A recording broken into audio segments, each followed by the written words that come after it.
Bom, o capítulo de hoje é o 23º, com o título Moral Estranha.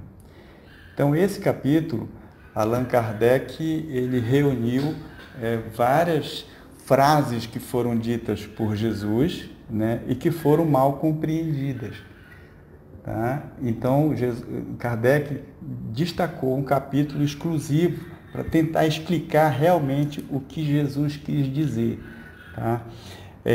Jesus, quando esteve conosco aqui, ele veio e fez. Os discípulos observaram. Então, Jesus não escreveu nada. Quem escreveu foram os discípulos. Tá? E onde Jesus viveu até os 33 anos, a linguagem dele era aramaico, né? Mas o que foi escrito, a maior parte foi em hebraico. E essa língua hebraica, ela era pobre. Muitas palavras, elas tinham diversos significados. Por isso que a gente tem que tomar muito cuidado com o que foi traduzido, né? Que foi traduzido de lá para cá, porque um erro cometido lá no início, ele pode se multiplicar ao longo dos tempos, né? Quando se fez as várias edições e as traduções, né, do que Jesus realmente fez. Tá? E aqui que entra mais uma vez a importância do Espiritismo como o Cristo Consolador, né? Que ele falou que ia mandar um Consolador prometido, que era o Espírito da Verdade, que ele virá mais tarde para ensinar o que tenho dito, aquilo que não pude ensinar e aquilo que foi esquecido ou mal compreendido.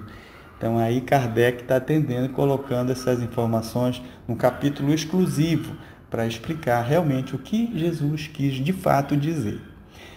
Então, por exemplo, se alguém vem a mim e não odeia seu pai e sua mãe, tá? Foi Jesus que falou isso. Tá? Isso está no item 1 a 3 do 23º capítulo aqui. Então, veja, a palavra odiar significa amar menos. Tá? Então, tem que amar a Deus sobre todas as coisas. Então, você vai amar seu pai, vai amar sua mãe, mas Deus sobre todas as coisas, né? O mundo espiritual.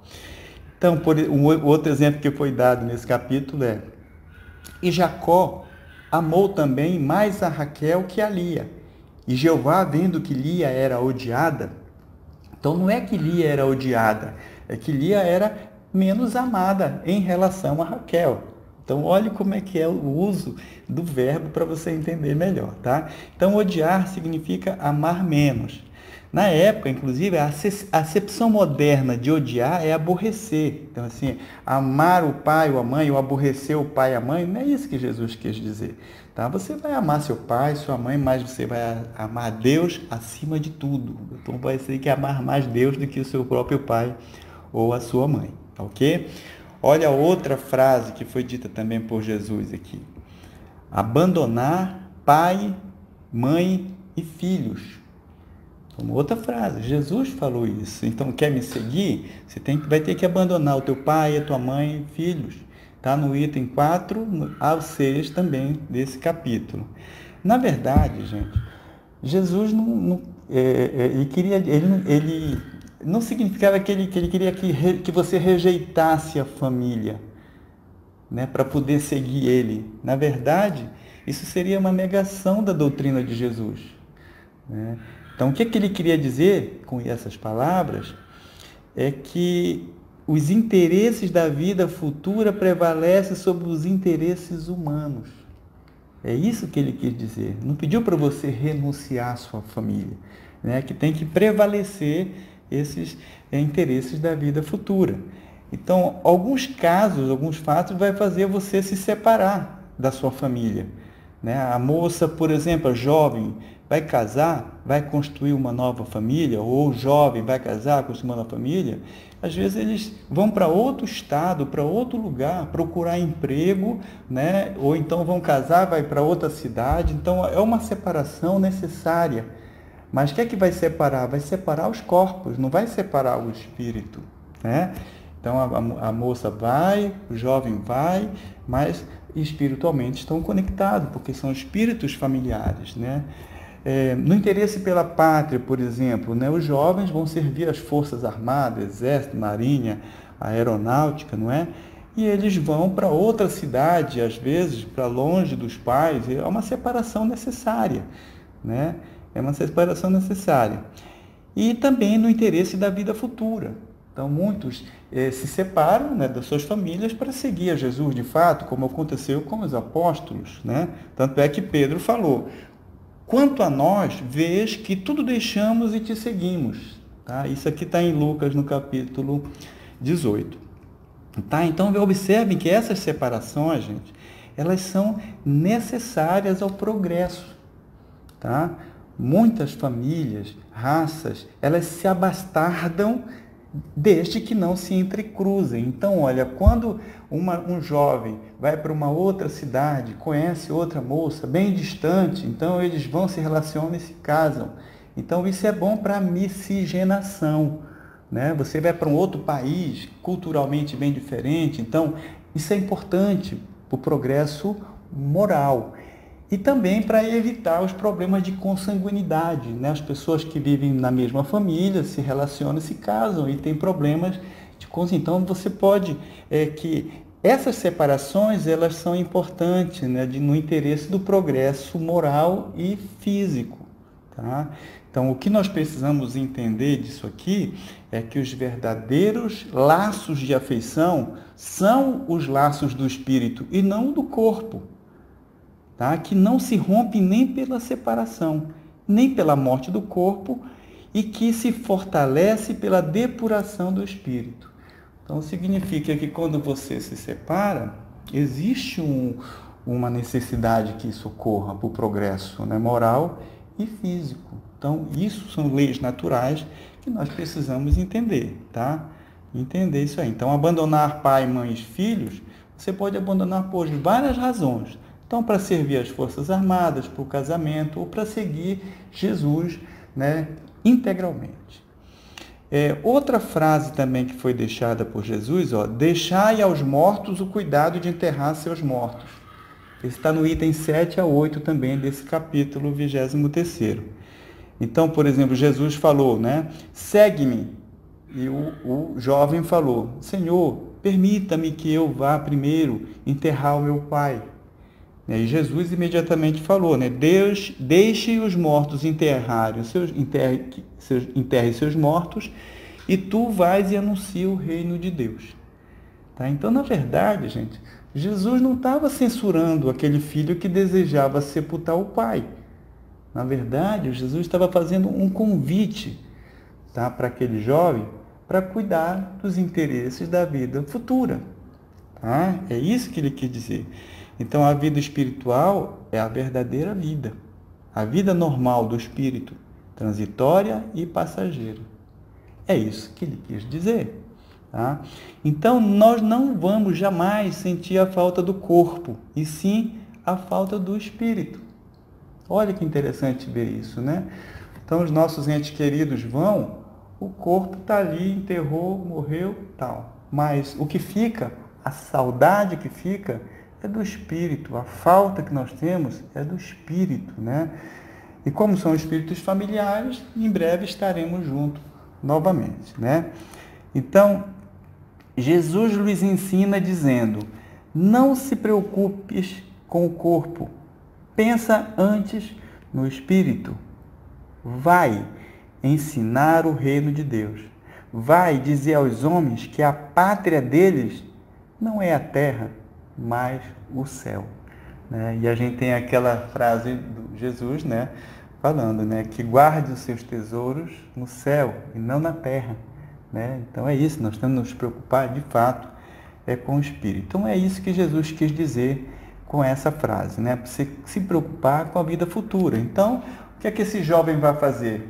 Ele vai lá, enterra o pai dele, enterrou, bom, agora vamos seguir, né? Vamos seguir adiante, se preocupar com a vida futura. Exatamente isso que Jesus quis dizer. Então nós vimos, meus irmãos, aqui essas 3 frases, né, nesse capítulo, em que foram mal compreendidas, né, e que o Espiritismo veio explicar corretamente o que realmente Jesus quer dizer, né? Então, se alguém vem a mim e não odeia seu pai e sua mãe, então não era bem isso que ele quis dizer, ele queria que era amar menos, então amar a Deus sobre todas as coisas, abandonar pai, mãe e filho, então você vai ter que abandonar alguma coisa, sacrificar alguma coisa para poder atingir outros objetivos, né? Então, se vai seguir a Deus, então você vai priorizar, prevalecer os interesses da vida futura do que da vida terrestre, tá? E o outro, deixar os mortos cuidar de enterrar os seus mortos, né? Então, isso aqui também Jesus quis dizer que é para se preocupar com a vida futura, ok? Enfim, então, gente, o que nós temos que tirar de proveito desse capítulo é o seguinte, ó. Tem uma frase que foi dita por Aristóteles, que é o seguinte: o ignorante afirma, o sábio duvida e o sensato reflete. Veja, o ignorante afirma, o sábio duvida e o sensato reflete. Então, quando ele fala em sensato, vem de sensatez. Sensatez vem de sentimento. Tá? Então, quando ele fala em sentimento, significa que você vai ter que fazer um filtro, né? Usar esse teu sentimento como um filtro daquilo que você escuta. Então, se você escuta uma frase, você tem que parar e refletir sobre essa frase. Então, filtrar para quê? Para refletir. Filtrar pela reflexão. E quando você para refletir, você faz essa reflexão com base em algo que você já tem.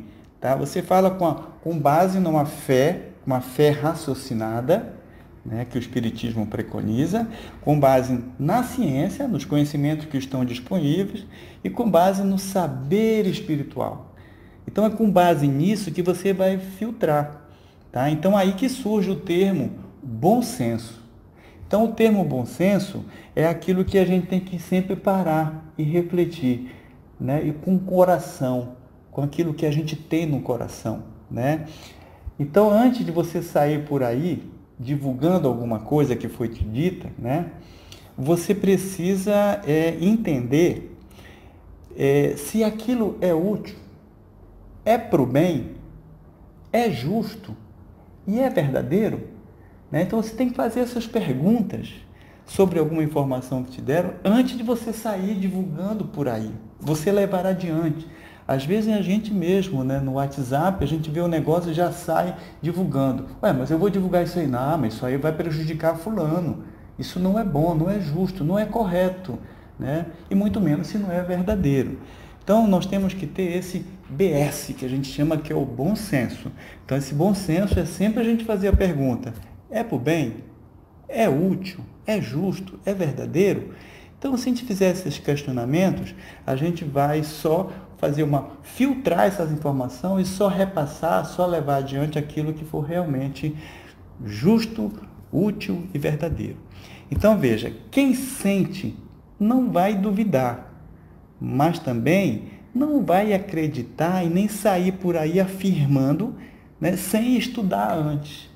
Então, a gente tem que parar para refletir, né, se aquilo que foi dito realmente é verdadeiro. Então, nesse capítulo, a gente viu, tem várias frases que foram ditas por Jesus e a gente precisa entender realmente o que é que ele quis dizer. E aqui, nesse capítulo do Evangelho, vem a explicação do que realmente ele queria nos ensinar. Então, agora nós podemos passar adiante aos nossos irmãos, tá? Então, era isso que eu separei para esse capítulo de hoje, tá? Muita paz a todos. Amigos, queridos irmãos, que a doce paz de Jesus, esse mestre querido que nos envolve com tanto amor, possa nessa manhã estar junto de nós, trazendo-nos a alegria do Evangelho, para que nos encorajemos para as novas etapas que cada um de nós somos convidados a vivenciar. Que assim seja. O capítulo que vamos estudar hoje é uma lição desafiadora e nos parece, a princípio, difícil de compreender que tais palavras possam ter sido ditas por Jesus.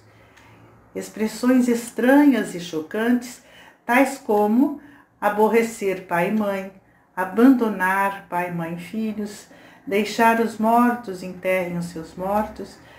Porém, não há blasfêmias nem contradição nessas palavras, porque foi ele mesmo quem as pronunciou e elas atestam a sua elevada sabedoria. Jesus falava para o Espírito, e a doutrina dos Espíritos, ela nos auxilia a penetrar nos tesouros ocultos destas lições que, a princípio, nos parecem contraditórias.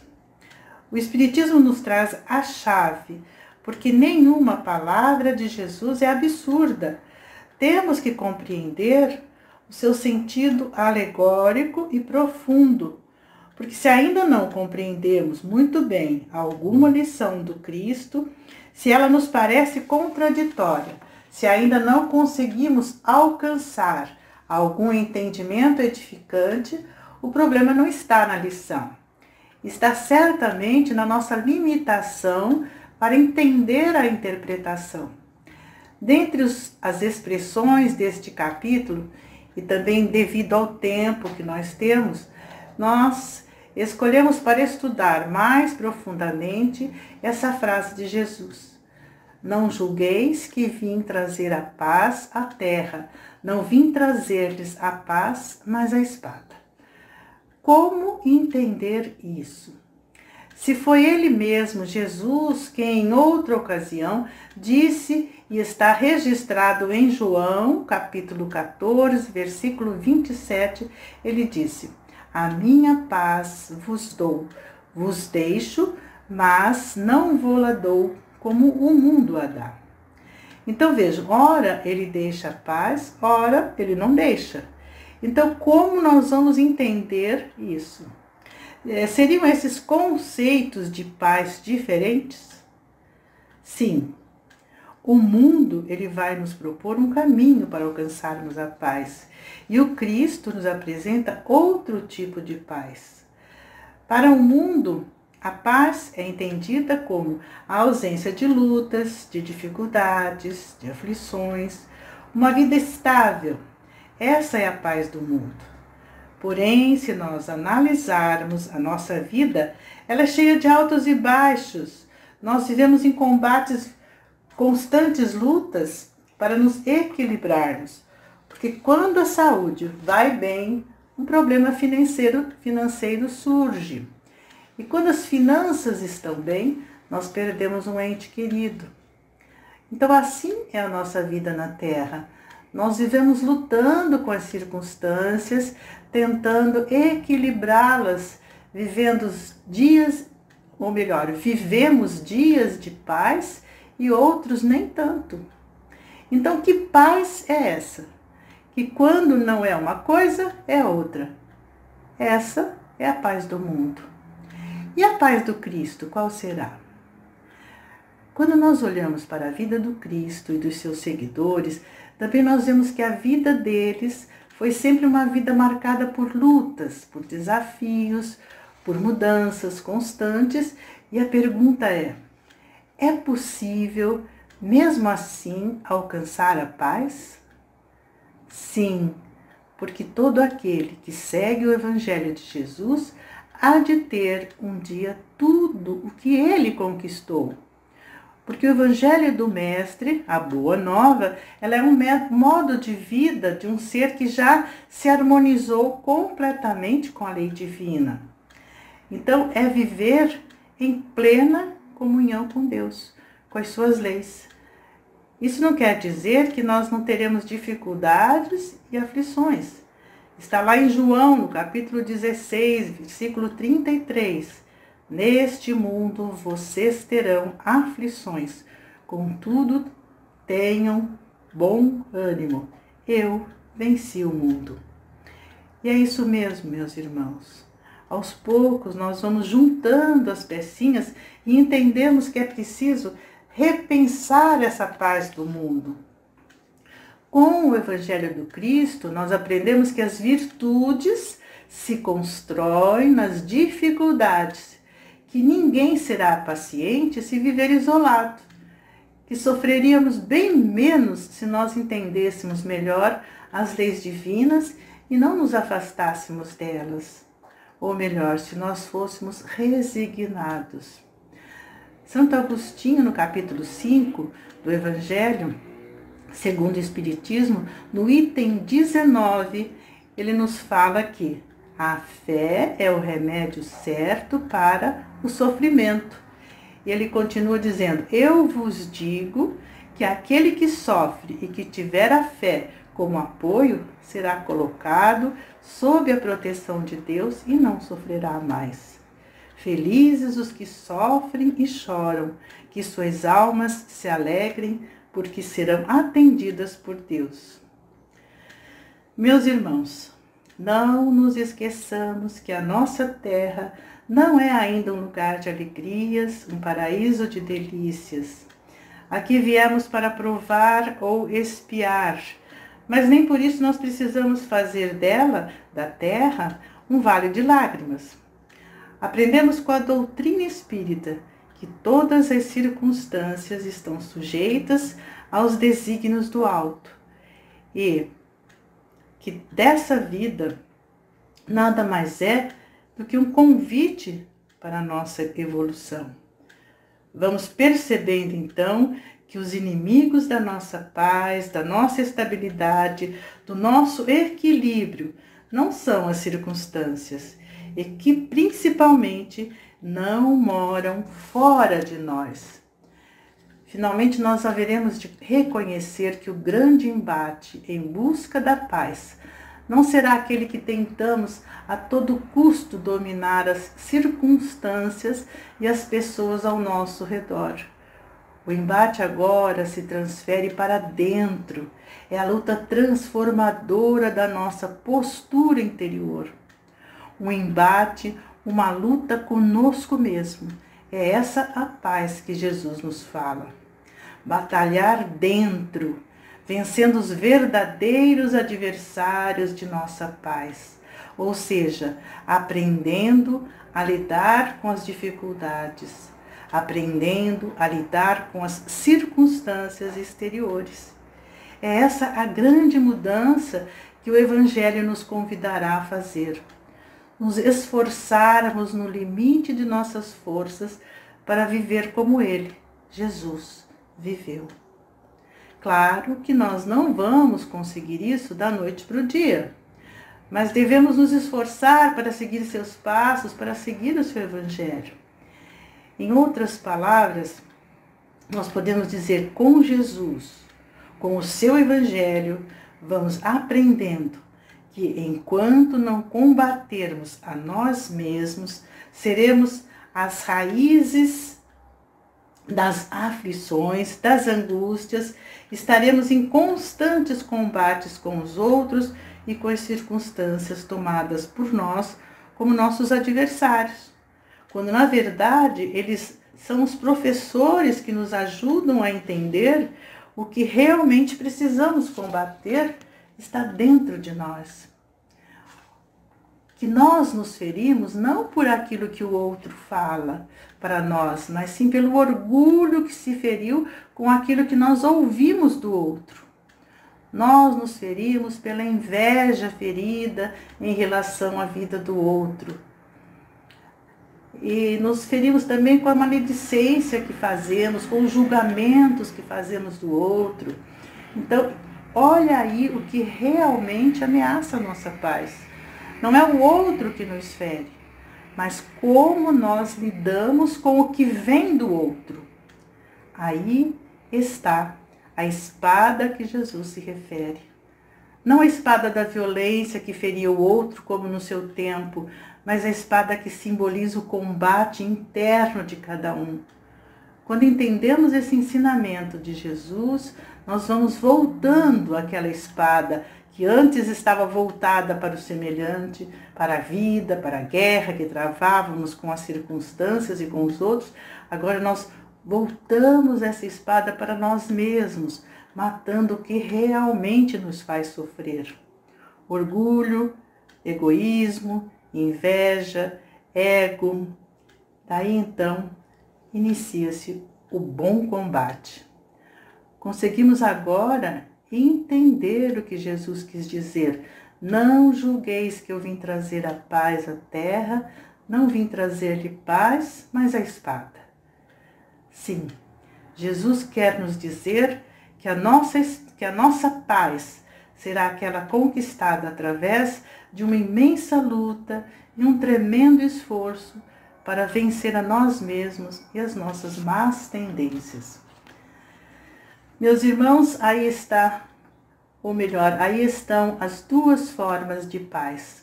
Uma é a paz da inércia, das facilidades, aquela paz construída por fora de nós. E a outra é a paz construída por dentro, fruto das conquistas do nosso espírito, do nosso trabalho e da consciência tranquila. Que Jesus abençoe a todos nesta conquista da verdadeira paz. Que assim seja.